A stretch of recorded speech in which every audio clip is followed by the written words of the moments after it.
Halo para tetua, para pecinta Battle Through the Heavens dimanapun kalian berada. Gimana nih kabar para tetua yang selalu stay dan udah selalu meramaikan kolom komentar? Udah siap kancut dengan perjalanan dari Mang Oyan? Guilah nggak usah pakai lama-lama lagi, kita kancutkan perjalanannya dan selamat berimajinasi.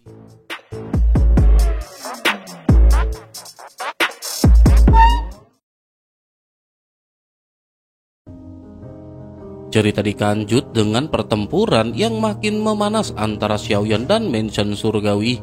Saat ini para Raja Roh berniat untuk menghabisi Xiaoyan secara langsung dengan ruang isolasi yang mereka buat. Para senior Xiaoyan juga terkejut karena mereka tidak dapat menembus ruang yang dibentuk oleh para Raja Roh. Pada saat yang sama, di balik kabut biru yang pekat, Xiaoyan menyaksikan para Raja Roh bermunculan satu persatu. Jantungnya yang sempat diliputi kegelisahan pada akhirnya perlahan mereda. Xiaoyan mulai yakin bahwa para seniornya pada saat ini telah selamat. Para Raja Roh juga pada saat ini telah meneguk pil misterius yang membuat kekuatan mereka melonjak jauh di atas batas sebelumnya. Dengan hal itu, Xiaoyan menyadari bahwa mengalahkan semua Raja Roh dalam waktu singkat tetap hal yang mustahil. Xiaoyan telah merasakan adanya perubahan mendalam dari para Raja Roh ini. Tatapan para Raja Roh kini dipenuhi dengan pengalaman, seakan mereka telah kembali mengingat kehidupan masa lalu yang pernah mereka jalani. Permaisuri pernah berkata bahwa semua Raja Roh itu merupakan murid dari Yang Mulia, dan siapapun yang pantas disebut murid Yang Mulia tentu tidak akan pernah menjadi lemah. Kesadaran itu justru menenangkan hati Xiaoyan meski dirinya kini menjadi pusat target pembantaian mereka. Kabut biru juga semakin padat sementara 9 Raja Roh berkumpul dalam lingkaran. Hanya Xiaoyan yang berdiri sendirian di hadapan mereka. Fu Xing yang berada di barisan terdepan merentangkan tangannya dengan senyum penuh kesombongan. Bersama dengan yang lain, 9 Raja Roh segera membentuk segel tangan yang serentak terhubung. Retakan besar tiba-tiba muncul di udara di atas kelapa mereka, melebar cepat hingga tampak seperti mata raksasa yang terbuka perlahan. Dari celah retakan tersebut terpancar cahaya biru pekat yang mengandung bahaya mematikan. Aura kehancuran menyelimuti seluruh ruang, memaksa Xiaoyan untuk waspada. Meski perasaan itu tidak sebanding dengan tekanan dari pertempuran 3 sosok langkah kelima yang pernah Xiaoyan alami, Xiaoyan tetap tidak berani meremehkan serangan tersebut. Cahaya biru tua yang lahir dari retakan tersebut jelas bukan serangan biasa. Xiaoyan menyadari bahwa pukulan ini akan menguras habis kekuatan para Raja Roh. Jika Xiaoyan mampu bertahan, maka giliran mereka yang akan terhantam oleh kekalahan. Retakan itu pun akhirnya pecah, memuntahkan sebuah manik biru tua yang meledak dengan cahaya menyilaukan. Dalam sekejap, semburan sinar pemusnahan menyelimuti area pertempuran, meluncur lurus menelan tubuh Xiaoyan. Para Raja Roh berubah serius, namun perlahan seringai kejam menghiasi ekspresi mereka. Mereka begitu yakin bahwa kali ini Xiaoyan akan lenyap. Sebagian besar dari mereka memang pernah tewas di tangan Xiaoyan, bahkan berkali-kali. Dalam memori tersembunyi Xiaoyan sendiri, Yang Mulia juga pernah menghabisi para Raja Roh itu berulang kali. Namun siapapun mereka sebenarnya kini tidak lagi penting. Semua hanyalah bidak murahan yang digerakkan oleh Zhang Mixi dan Mansion Surgawi, sekedar alat yang tak berarti di balik permainan besar yang ada. Namun dugaan para Raja Roh pada akhirnya benar-benar meleset. Tubuh Xiaoyan tidak hancur oleh cahaya pemusnahan dari mereka. Sebaliknya, cahaya keemasan yang menyilaukan meledak dari dalam diri Xiaoyan. Tanda teknik pembentuk kehidupan di antara alis Xiaoyan bersinar terang, sementara klon dewa asli menyatu dengan klon jangkrik emas. Bintang kembar berkilau di kedua mata Xiaoyan melepaskan kekuatan misterius yang dikenal sebagai bintang kutub. Dalam momen singkat itu, Xiaoyan berhasil menggali kekuatan leluhur dewa asli, sumber vitalitas tanpa batas yang mengalir tak terhentikan. Dengan kekuatan luar biasa tersebut, Xiaoyan menghadapi serangan pemusnahan dari 9 Raja Roh. Cahaya biru redup bercampur bintang yang berkilauan bertabrakan dengan sinar keemasan milik Xiaoyan. Pertarungan ini berubah menjadi benturan kekuatan paling dominan, di mana Xiaoyan berdiri sebagai pusat badai yang melawan kehancuran dengan vitalitas abadi. Xiaoyan membuka mulutnya dan menggunakan kekuatan pelahap klon jangkrik emas untuk menyerap sinar pemusnahan. Metode itu benar-benar tidak pernah terbayangkan oleh 9 Raja Roh. Sinar-sinar penghancur terus menghantam, namun sosok Xiaoyan yang samar terlihat di dalamnya tetap bertahan tanpa hancur. Wajah Fuxing pun membeku menyaksikan hal ini. Para Raja Roh lain juga melihat kejadian itu dengan jelas. Tianxun dan Ning Yao menyadari bahwa jika kali ini mereka gagal menghabisi Xiaoyan, maka justru mereka yang akan menjadi korban untuk ketiga kalinya. Dan jika mereka benar-benar mokat kali ini, tidak ada jaminan tuan mereka masih akan bersedia menyelamatkan mereka. Rasa ngeri pun menyelimuti mereka. Kekuatan gabungan 9 orang meski bukan 10 seharusnya sudah cukup untuk menghancurkan tubuh fisik seorang ahli langkah kelima keabadian. Bahkan jika tidak bisa menghabisinya, setidaknya bisa melukainya dengan parah. Namun kenyataannya, Xiaoyan tetap berdiri kokoh, tidak bergerak, seakan serangan dahsyat itu tak berarti apa-apa. Ketika cahaya pemusnahan perlahan meredup dan mencapai batasnya, tubuh Xiaoyan juga pada saat ini mulai terlihat dengan jelas. Daging di tubuhnya memang sempat hancur, tetapi tidak sepenuhnya musnah. Dalam hitungan beberapa tarikan nafas, darah dan daging yang tercabik kembali tumbuh dengan kecepatan yang mengerikan. Otot-ototnya tampak padat dengan penuh kekuatan seakan menantang dunia. Xiaoyan lanjut mengangkat lengannya perlahan. Kulitnya berkilau transparan dengan rona biru samar yang dipenuhi cahaya bintang. Kekuatan aneh itu tampaknya telah menyatu dengan Xiaoyan, namun justru membuat serangan para Raja Roh kehilangan arti. Mata Xiaoyan juga berkilat tajam dan dipenuhi dengan niat membunuh. Tubuhnya melesat maju dan seiring itu cahaya bintang biru di tubuh 9 Raja Roh perlahan memudar. Kekuatan pinjaman mereka tampak jelas telah mencapai akhir. Xiaoyan juga pada saat ini akan dapat dengan mudah menghabisi para Raja Roh. Bahkan untuk menghadapi mereka cukup dengan tinju telanjang yang menghantam tanpa henti. Hal tersebut akan berdampak serius. Ledakan demi ledakan pada akhirnya bergema di kedalaman kabut biru. Tinju Xiaoyan sederhana, namun tak seorang pun dari Raja Roh mampu bertahan. Jika satu pukulan tidak berhasil menghabisi mereka, maka 2 pukulan memastikan kematian mereka. Ning Yao dan Tianxun juga tidak mampu berbuat apa-apa pada saat ini. Racun Ning Yao yang seharusnya mematikan bahkan tak sempat dilepaskan sebelum tubuhnya hancur meledak menjadi kabut berdarah. Tianxun juga tidak lebih baik nasibnya ketika tercerai-berai oleh hantaman brutal. Di luar kabut biru, para rekan Xiaoyan hanya bisa menyaksikan pertempuran dengan cemas. Mereka mencoba berbagai cara, namun kabut biru itu seperti dimensi lain yang memutus segala intervensi. Sementara itu, Fuxing yang berusaha melarikan diri pada saat ini terpental keluar dari kabut. Cahaya biru kemudian menyapu seluruh kabut, menghapusnya sepenuhnya. Xiaoyan muncul kembali melangkah perlahan dengan aura yang semakin mengerikan dan kali ini membawa kekuatan jiwa Gua Void.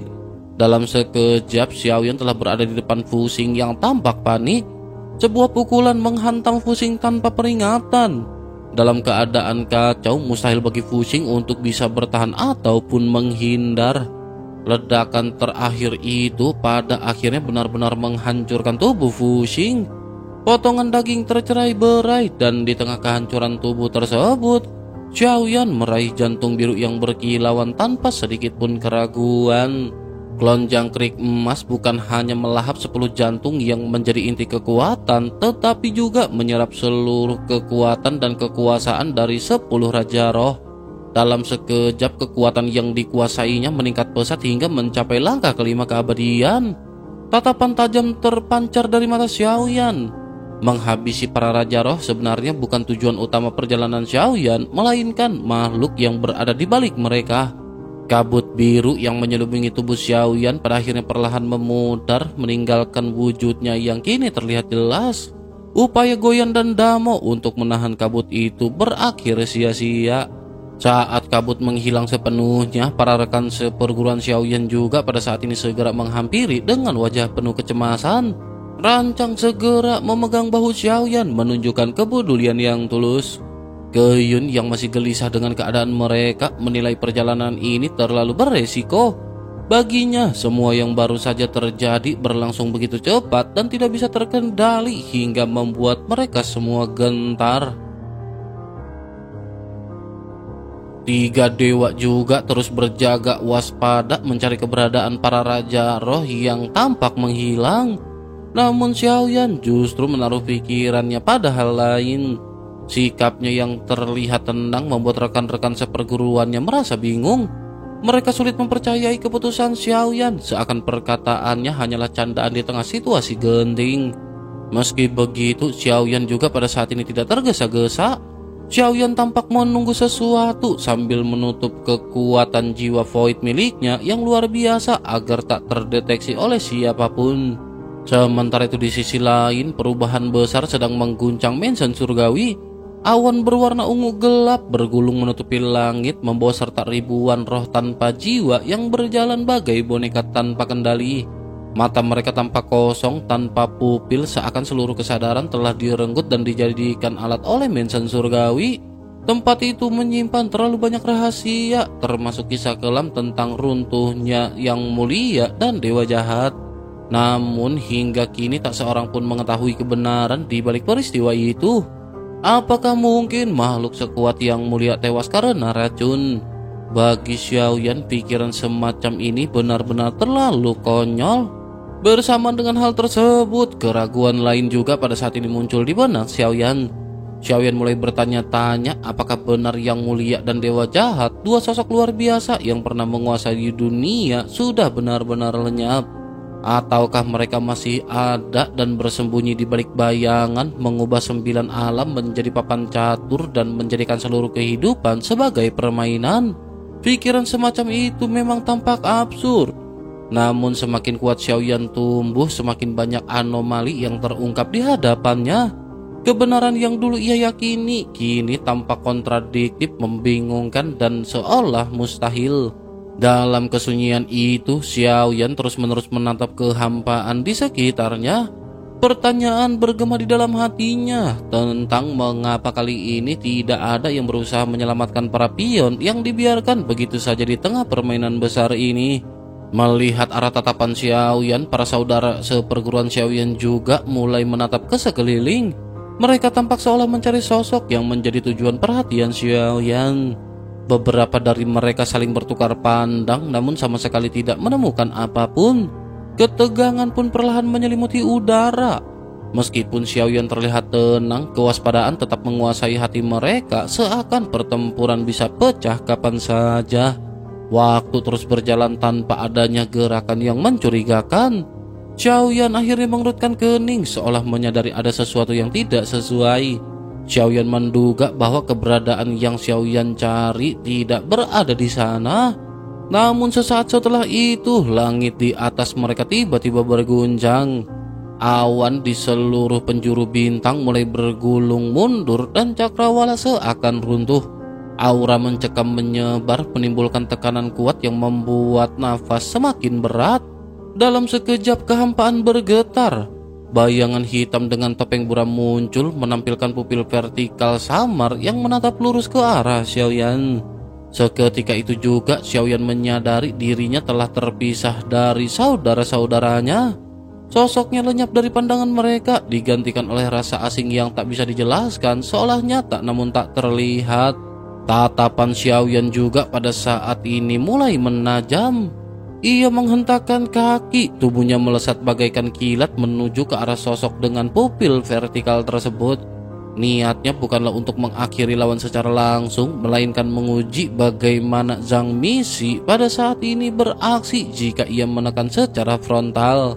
Namun setiap kali Xiaoyan mendekat, bayangan hitam itu lenyap dan muncul kembali ratusan kaki jauhnya. Seberapa cepat pun Xiaoyan bergerak, jarak di antara mereka selalu terjaga. Dari situ Xiaoyan mendapat jawaban yang ia butuhkan, sekaligus memastikan sesuatu yang penting. Selanjutnya di tangan Xiaoyan, topeng Jiugen perlahan muncul. Ia teringat pada Jiugen sebelumnya yang mengorbankan nyawanya sendiri. Kemungkinan besar semua ini hanyalah permainan belaka dan bisa jadi Jiugen sebenarnya masih hidup. Mungkin saja ia berada di luar lingkaran dan mempermainkan Xiaoyan untuk kesenangan semata. Bersama dengan hal tersebut, tiba-tiba sesosok aneh melintas di sisi Xiaoyan, menampakkan telapak tangan dengan sebuah topeng bermata 9. Sosok itu perlahan mengenakan topeng tersebut dan seketika wujudnya mulai bergeser. Bayangan di balik jubah hitam akhirnya tersingkap. Zhang Misi tampaknya bukanlah ilusi melainkan eksistensi nyata sama seperti Xiaoyan. Hanya saja mereka berakar dari 9 alam atau mungkin lebih jauh lagi. Sosok berjubah hitam bertopeng vertikal pada saat ini seketika menyadari bahwa dirinya telah dikecoh oleh Xiaoyan. Ia mengakui kelicikan Xiaoyan dan menertawakan Xiaoyan sekaligus mengakui kekalahannya di ronde ini. Suaranya terdengar teredam dan tampak sulit dibedakan dengan aslinya. Sementara itu, sosok Jiugen di sisi Xiaoyan bukanlah manusia sejati, melainkan boneka iblis yang pernah dibawanya keluar dari aula 10.000 iblis. Semuanya tampak telah direncanakan oleh Xiaoyan dengan matang. Pada saat ini Xiaoyan memahami satu hal.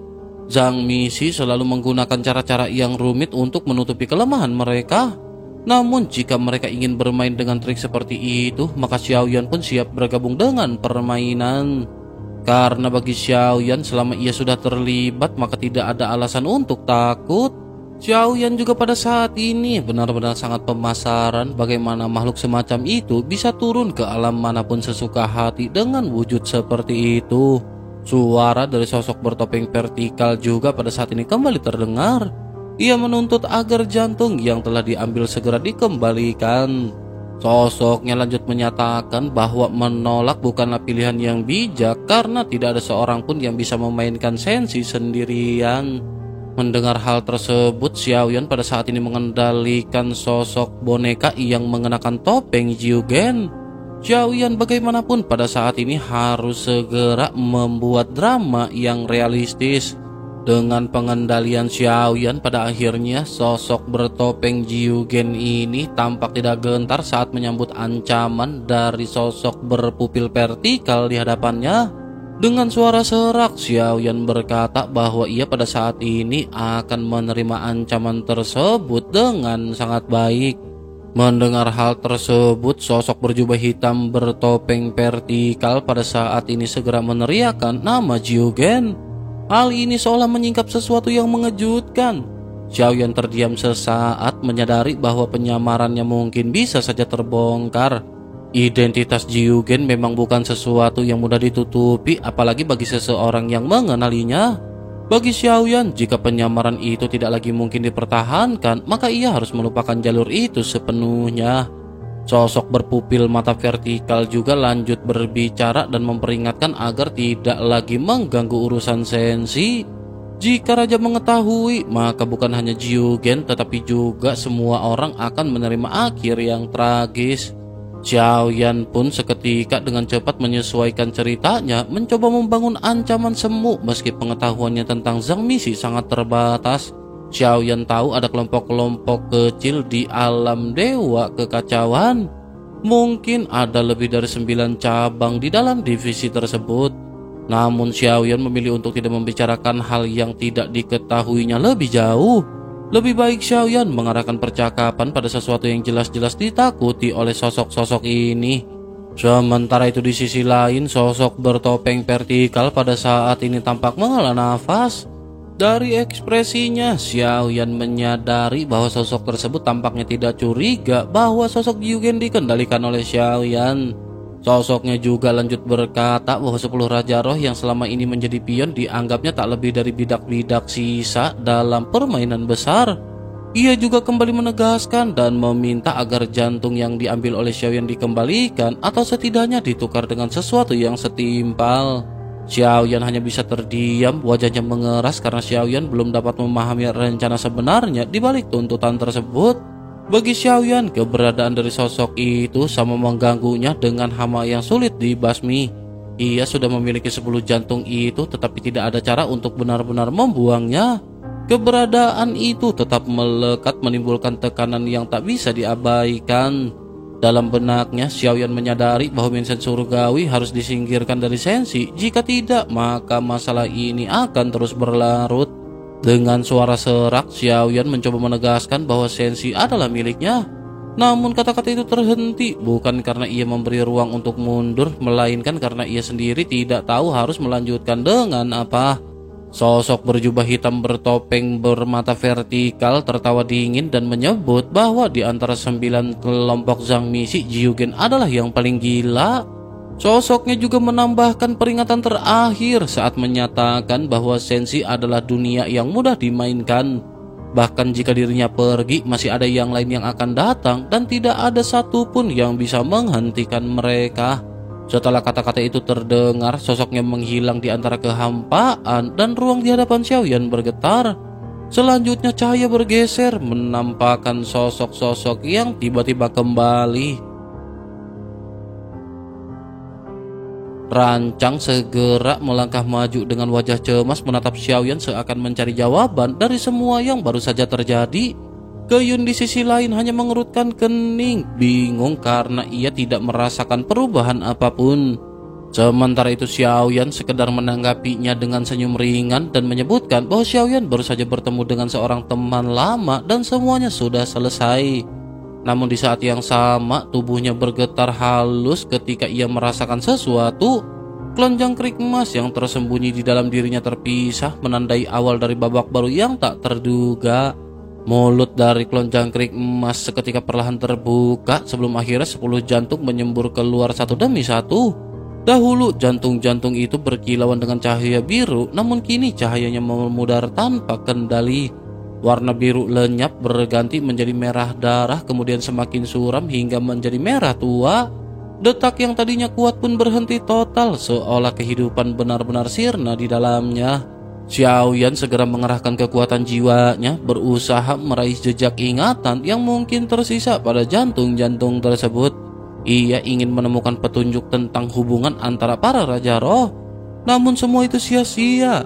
Jiwa-jiwa yang tertanam di dalamnya lenyap begitu saja, bagaikan asap yang tertiup angin. Yang tersisa hanyalah 10 jantung dewa yang kini abadi tanpa adanya roh. Itulah tanda bahwa 10 Raja Roh benar-benar musnah. Bersama dengan hal itu, kerumunan juga menatap dengan penuh rasa ingin tahu pada jantung-jantung yang telah berubah wujud. Xiaoyan memahami bahwa meski para Raja Roh lenyap, tetapi ini bukanlah akhir. Menghabisi mereka hanyalah langkah kecil, sebab sosok yang baru saja muncul selalu mampu menciptakan Raja Roh baru kapan saja. Xiaoyan tahu bahwa kemenangan ini hanyalah permukaan dari masalah yang jauh lebih dalam.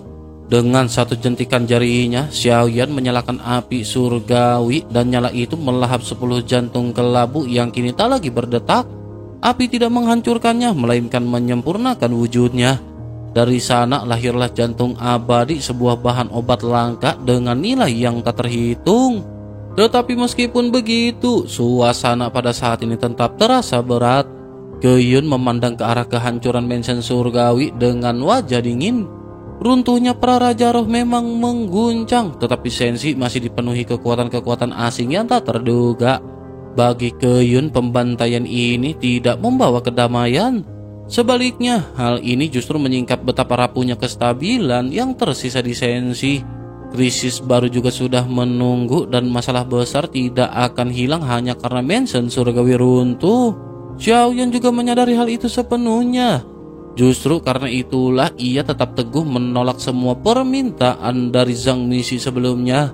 Xiaoyan kini terjebak dalam pertemuan yang semakin rumit, penuh lapisan misteri. Sosok-sosok ini menyembunyikan wajah mereka di balik topeng, menyamarkan identitas, membuat langkah berikutnya semakin sulit ditebak. Dalam kebingungan yang tegang, semua tatapan akhirnya tertuju kepada Xiaoyan. Sosoknya kini benar-benar berbeda.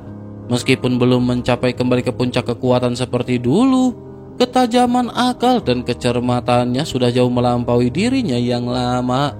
Ia berdiri tegak menatap ke arah langit yang mulai digelayuti oleh awan hitam keunguan. Tak lama kemudian udara bergetar. Awan itu berputar semakin pekat menutupi cahaya bintang di atas kelapa mereka. Suasana berubah kelam memaksa semua orang mendongak. Dari balik kegelapan tersebut muncul sosok-sosok yang tak terhitung jumlahnya. Ratusan juta roh yang sebelumnya menghuni mansion surgawi kini bertransformasi menjadi pasukan boneka iblis dan seluruhnya berada di bawah kendali Ye Tian. Pemandangan itu seketika mengejutkan semua orang. Saudara-saudara Xiaoyan terperangah dan sulit mempercayai apa yang mereka lihat. Namun ekspresi Xiaoyan pada saat ini masih tetap tenang. Ia sudah pernah menyaksikan hal serupa sehingga kali ini tidak membuatnya terguncang. Bagi Xiaoyan yang terpenting adalah bagaimana memanfaatkan kekuatan besar yang kini hadir di hadapannya. Boneka iblis itu memang tidak memiliki kekuatan individu yang tinggi. Mereka mengandalkan jumlah yang luar biasa untuk menimbulkan efek yang menakutkan. Tetapi jika benar mereka bisa terus berkembang dan meningkatkan diri, maka keberadaan mereka akan menjadi sebuah ancaman yang tak tertandingi sekaligus sebuah aset yang berharga. Xiaoyan hanya perlu menentukan langkah apa yang harus diambil berikutnya di tengah lautan boneka iblis yang kini menunggu perintah.